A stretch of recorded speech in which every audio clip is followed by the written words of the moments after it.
தான் டிஃபர் ஆகும். என் பசங்க போனதுக்கப்புறம் நான் வந்து ஒரு 10:30 11 மணிக்கு குளிப்பேன்.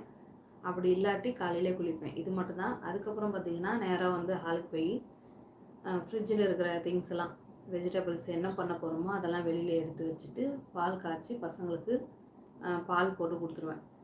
ஏதோ ஒன்று பாலாகவும் கொடுப்பேன், இல்லை காஃபியாகவும் கொடுப்பேன், ஏதோ ஒன்று அது மாதிரி குடிச்சிட்டு இவர் வந்து வீட்டில் குடிக்க மாட்டார். எப்போயோ ரேர் தான். அவர் இப்போ 1 மாதமாக டீ காஃபி குடிக்கிறதில்ல.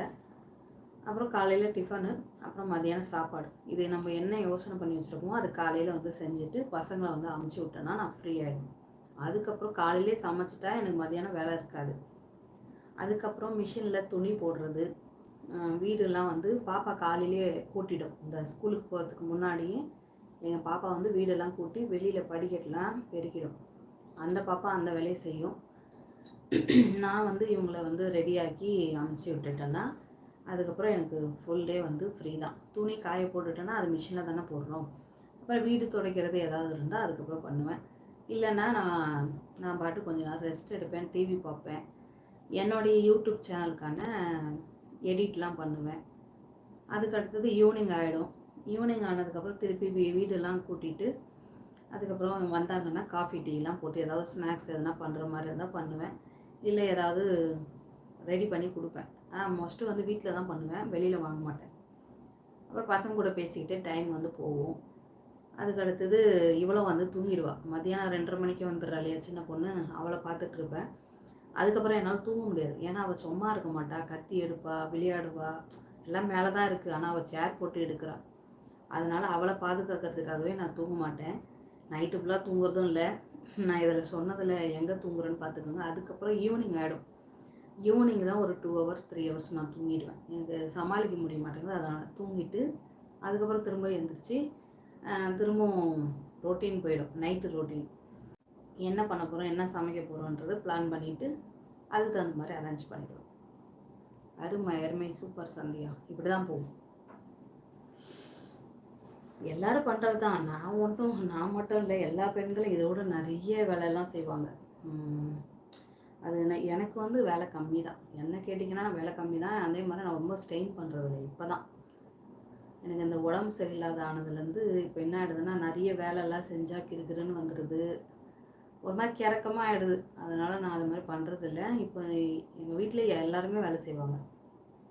அவர் ஏதாவது செய்வார், காஃபி போட்டு கொடுப்பாரு, பால் காய்ச்சுவார், அப்புறம் எதுனாலுமே தோசை சுடுவார், சட்னி அரைப்பார், குழம்பு வைப்பார், எது வேணாலும் பண்ணுவார். எனக்கு டயர்டாக இருக்குது, ரொம்ப முடியலன்னா சரி இருப்பா நானே செய்கிறேன்ட்டு அதெல்லாம் செஞ்சு கொடுப்பாரு. அன்பான கணவர் தான், அரவணைப்பான கணவர் தான். என் மகளும் அதே மாதிரி தான். உடம்பு முடியல எதுனாலுமே அவளே பண்ணிடுவாள். அதனால் எனக்கு வேலை கம்மி தானே. மற்றவங்களுக்கு அப்படி இருக்காதுல்ல, ஒருத்தவங்களே தான் செய்வாங்க. எப்படின்னா அந்த வீட்டில் வந்து ஹஸ்பண்டும் ஹெல்ப் பண்ண மாட்டாங்க, பசங்களும் ஹெல்ப் பண்ண மாட்டாங்க. A to Z எல்லாமே அந்த லேடிஸ் மட்டும் தான் பண்ணுவாங்க. ஆனால் எங்கள் வீட்டில் அப்படி இல்லை, பகிர்ந்து தான் செய்வோம். அதுதான் ரெஸ்பான்சிபிள். எப்படின்னா பொண்ணுன்னா வந்து பெருக்கிறதுக்கு, துடைக்கிறதுக்கு, துணி துவைக்கிறதுக்கு, சமைக்கிறதுக்கு மட்டும் கிடையாது. அவள் எல்லாமே ஆனவள் தான். அதனால் வந்து அவள் புருஷன், அவள் பிள்ளைங்கன்னு நினச்சி தான் செய்கிறான். அதே மாதிரி தான் ஒரு வீட்டில் நம்ம 4 பேர் இருக்கோன்னா அந்த 4 பேருக்குமே அந்த ரெஸ்பான்சிபிள் இருக்குது. எல்லாருமே தான் செய்யணும். ஐயோ நான்லாம் பெருக்க மாட்டேன், நான்லாம் ஆண்பலையாச்சே, நான் சாப்பிட்ட தட்டு கூட கழுவ மாட்டேன். நம்மளோட எச்ச தட்டை அடுத்தவங்களை கழுவி வைக்கிறத விட நம்மளே சும்மா அப்படி கழுவி வச்சுட்டு வர்றது ரொம்ப பெஸ்ட்டாக இருக்கும். இதெல்லாம் கொஞ்சம் மாற்றணும். எதுக்கு உங்கள் கணவர் டீ காஃபி குடிக்கிறது இல்லை?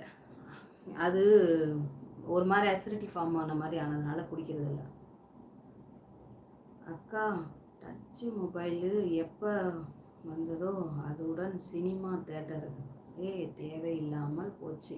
மொபைலில் படத்தையும் பார்த்துக்கலாம். ஆமாம், நான் கூட அப்போ தான் பார்த்துருக்கேன். ஒரு சில படம்லாம் வந்து நான் வந்து நெட்ஃப்ளிக்ஸு, அதுக்கப்புறமா வந்து இந்த என்னது ஜி திரையா, தமிழ் திரை, ஏதோ ஒரு ஆப்பு மறந்துட்டேன். அதில் ஏதாவது புது படம் இப்போ ஒரு 2-3 நாளைக்கு ரிலீஸ் ஆச்சுன்னா அடுத்ததே இதில் வந்துடும்.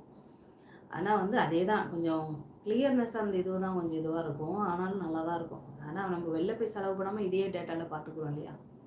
ஆனால் அதுவும் வந்து தப்பு தான். ஒரு படம்ன்றது அது கஷ்டப்பட்டு எடுக்கிறாங்க, பல கோடி ரூபாய் செலவு பண்ணி. நம்ம தேட்டரில் போய் பார்த்து சப்போர்ட் பண்ணலாம், ஒன்றும் பிரச்சனை இல்லை. போக முடியாத சுச்சுவேஷன்னால அப்படி பார்த்துக்குறோம்.